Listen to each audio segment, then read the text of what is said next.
Hello and welcome to another episode of our Women in STEM series. My name is Kaylee Peile and I'm the library's Director of Development. Today our guest is Kristin Edie, VP of Enterprise Sustainability at Hallmark. Kristin, welcome and thank you for being here. Thank you. So let's get right into what we're talking about today, which is your role in the sustainability world. I think more on a local, but also an international and national level. So tell me a little bit about your career journey. What brought you into sustainability, and what kind of led to the development and the stewardship of your role within Hallmark?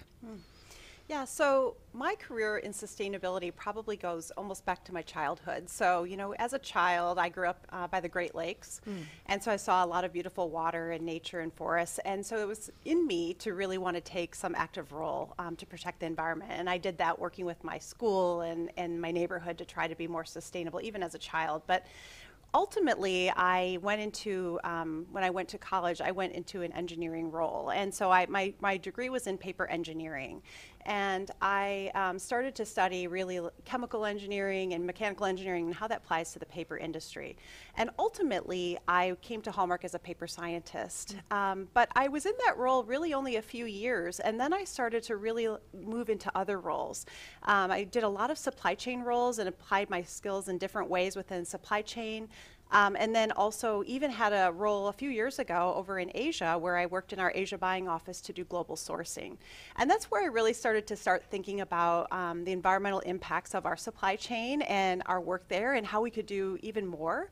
When I came back to the US, I was lucky enough to get a role where I did start to have some responsibility for the environmental impact. And then just 2 years ago is when I really finally became, this new role, which is 100% dedicated to the environmental sustainability vision of the company.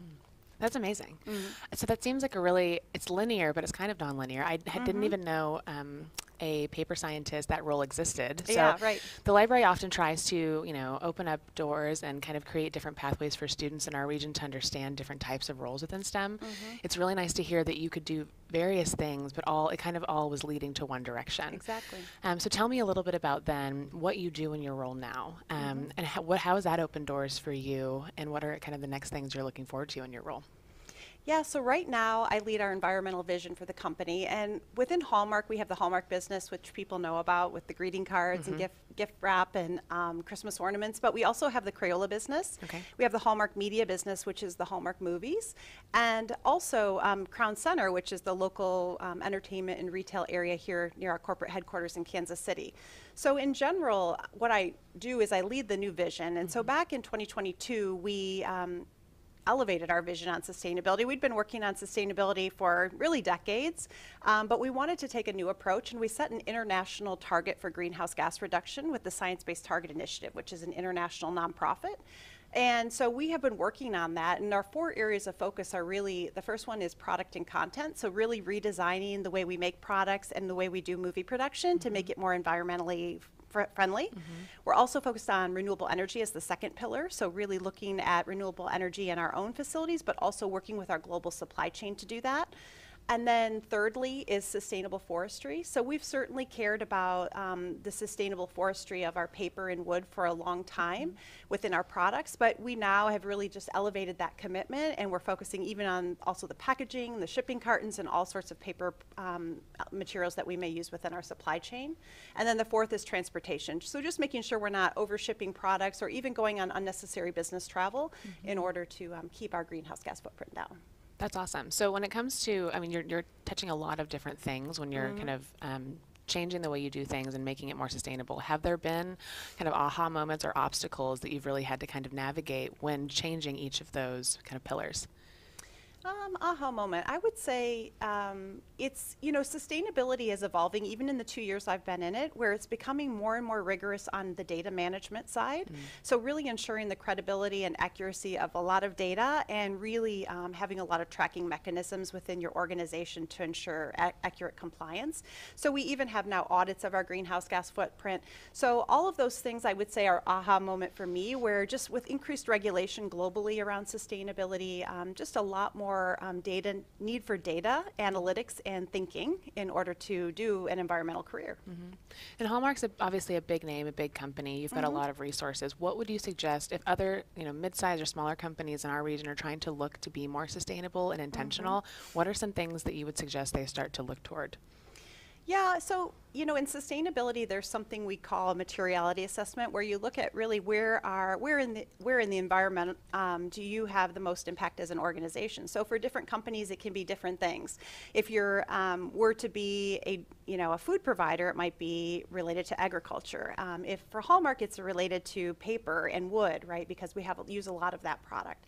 So I would say companies can it doesn't even have to be formal or too scientific. They can just think about where do they think they have the most impact, and then start to work on that area and what are the environmental impacts and how can they be, improved.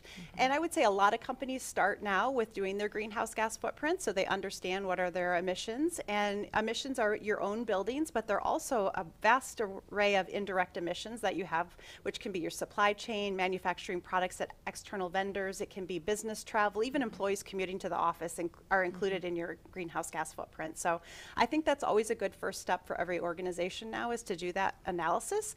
And when you get the greenhouse gas footprint, you really understand what are the biggest environmental impacts as well. Yeah, that makes sense. The library, where you have a sustainability committee that we're working on, we're also in collaboration with the Nelson for our NEH grant, our Climate Eco District. So we're going to be doing some analysis, and I think we're all excited to see what comes of that and how we can kind of move forward.